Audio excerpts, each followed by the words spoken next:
Hi guys, welcome back to the Shannon Show. Hello if you're new. So today's video is going to be a review of Generation Season 1, Episodes 1, 2, 3. I hope everybody is doing as well as can be, and I really do hope everybody is being as proactive as possible in supporting the Black Lives Matter movement. And if you're still on the lookout for some resources, I've linked some in the description. Feel free to comment down below your thoughts on my commentary. I'm always up for chat, I'm always up for a debate, and if you like this video, give it a thumbs up, and if you didn't, give it a dislike. No hard feelings.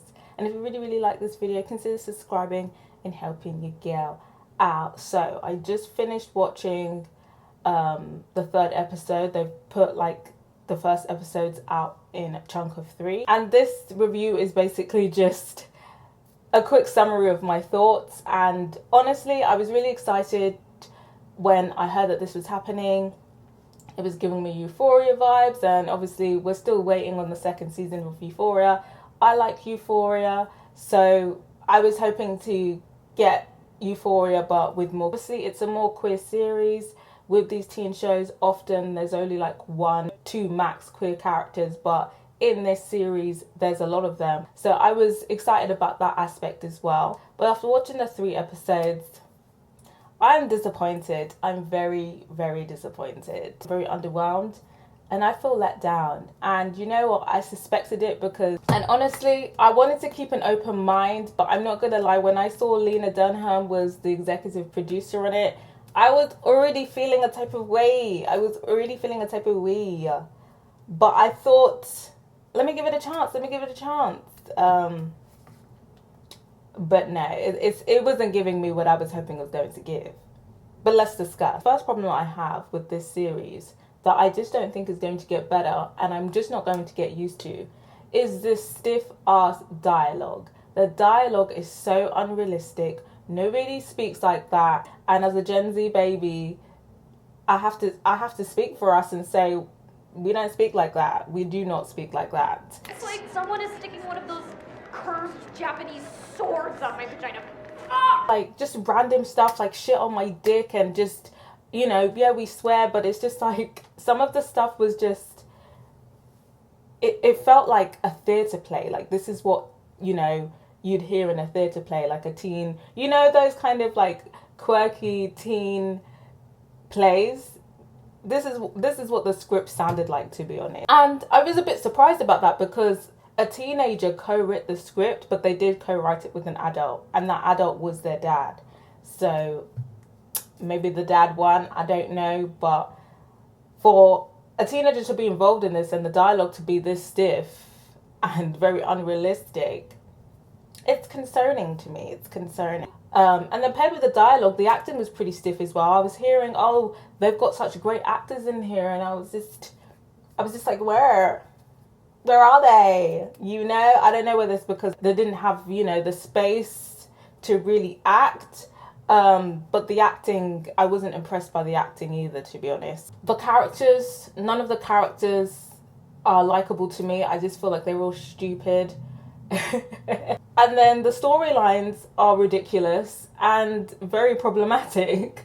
And I think the most problematic character is this Naomi character, who is this rich girl with 2 gay dads who's like very homophobic, and her excuse for being homophobic is that she has 2 gay dads and she's black, so, you know, that just adds an extra layer to why she can get away with it. And honestly, the character just does not make any sense to me. I mean, it's not unheard of, definitely, for 2 gay dads to raise a homophobic daughter, but for me, it was just highly unrealistic, especially if this is meant to be Gen Z kids. It's just highly unrealistic, and on top of that, I don't understand how she's getting away with this at school, because everybody in the school seems to be progressive. Whenever she says problematic stuff, everybody calls her out. Do your dads care that you say shit like that? Seriously, you're such a bigot. And in my experience, if there is a problematic person at school and the majority of people feel like they're problematic, they would have been dealt with by now. They would have been cussed out to the point where they would never speak out of turn again. And, you know, if need be, you know, maybe you know, a little shovel too. You know what I'm saying? Teach them a little lesson. You know, a little bit of intimidation. would have done the trick. So the fact that everybody has a problem with her and the stuff that she's saying, but yet she still feels so comfortable and freely to say it around everyone, didn't really make sense. And then on top of that, she's criticizing people for, she's criticizing people for the clothes that they wear, and it's just like the outfits that they're giving her. We talk about that crop top.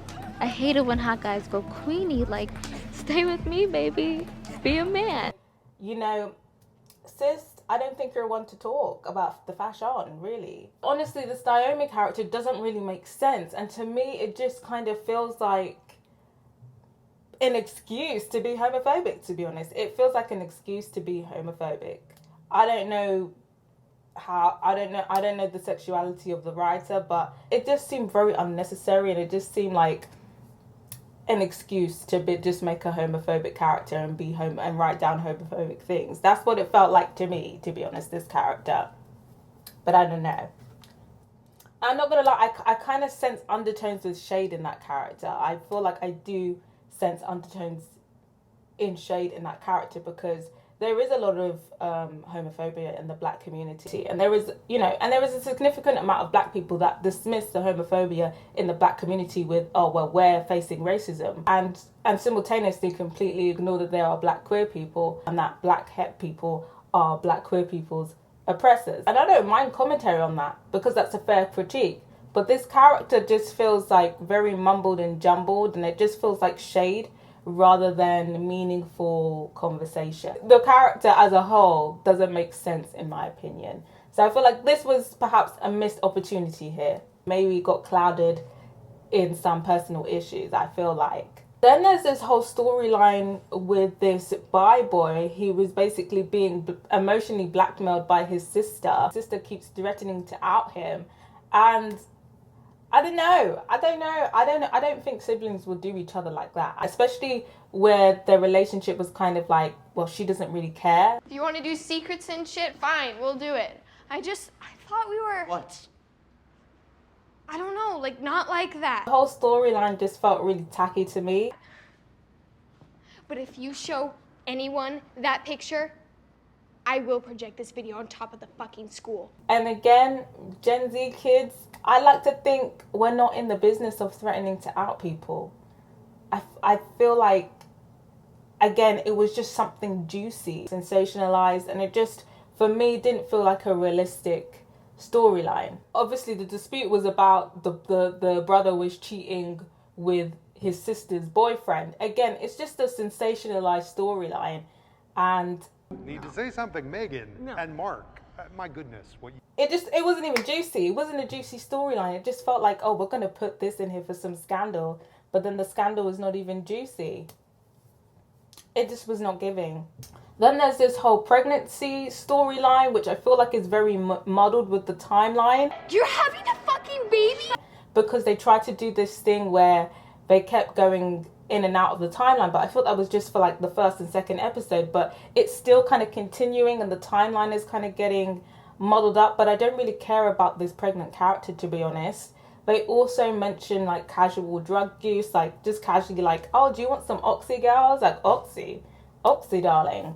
Do you want the rest of the Oxy? And they're just like, oh, do you want to crush it up and snort it? I was like, I don't know, I haven't heard about this before. I think if you snort it, it works super fast. It just sounded again like, okay, we need to sound cool, so we're just gonna put some drugs in here, and the storyline just wasn't giving, and it just felt very tacky. And then the sexual content, and I already heard whispers about this, like they're not really sure, and that was a big critique with Euphoria as well, which I agree with. It's a bit creepy, this kind of focus on what is supposed to be underage teenagers having sex.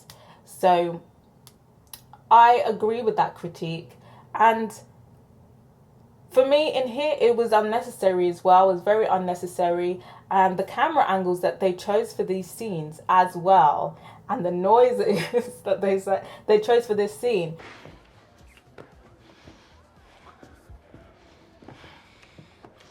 It felt very voyeuristic. Like the shots that they chose were very voyeuristic shots. So when they were on screen, it's like when you were watching it, you were spying on them. So we're spying on underage kids having sex. So For me, it just felt very creepy and very unnecessary, very uncomfortable.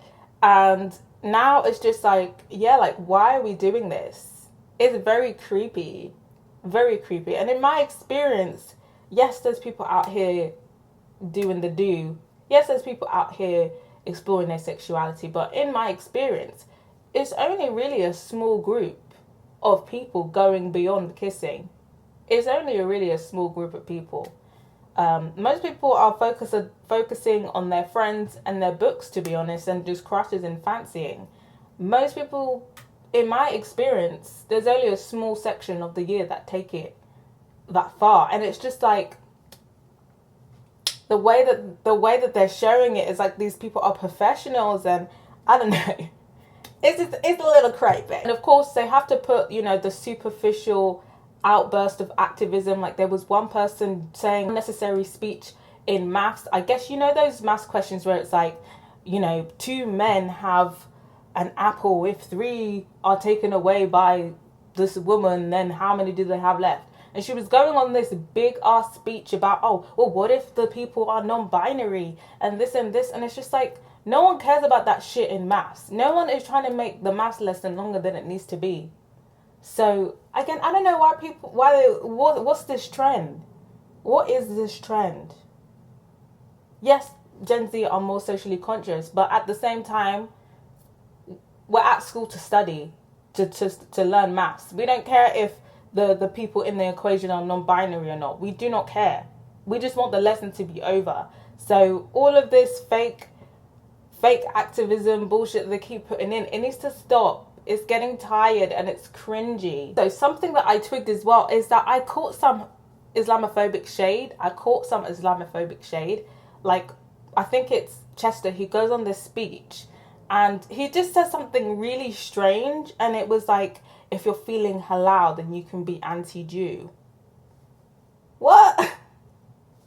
That was clear Islamophobic shade, in my opinion. Like, why? Who even says that? Like, if you're Islamophobic, say it with your chest, okay? Say it with your chest. So weird. And then on top of that, they also have what seems like the beginning of an inappropriate student-teacher relationship. Is this too close to my ass? What is it about for you? Because one of the students, Chester, is going to the school counselor, and Chester is like clearly flirting with the school counselor person, and the school counselor person isn't setting any boundaries. So they're already making it look like they're going to have a thing. And the guy who's the school counselor, I recognize him because he was in Misfits, and his accent, you can tell, like, obviously I know he's British, but you can tell he's putting on an accent. You'll need to find someone to lend you something for today. You can tell the generic Californian accent that they put on. Like, they didn't bother to give him a dialect coach or anything. So overall, it was a disappointment. It's very superficial. It's the parties, it's the drugs, it's the sex, and it's just all chucked together. No substance, no nothing. I could watch it as background noise, to be honest.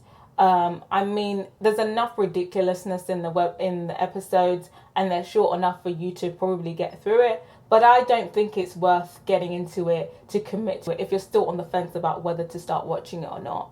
But I'd be interested to hear from people who have watched it.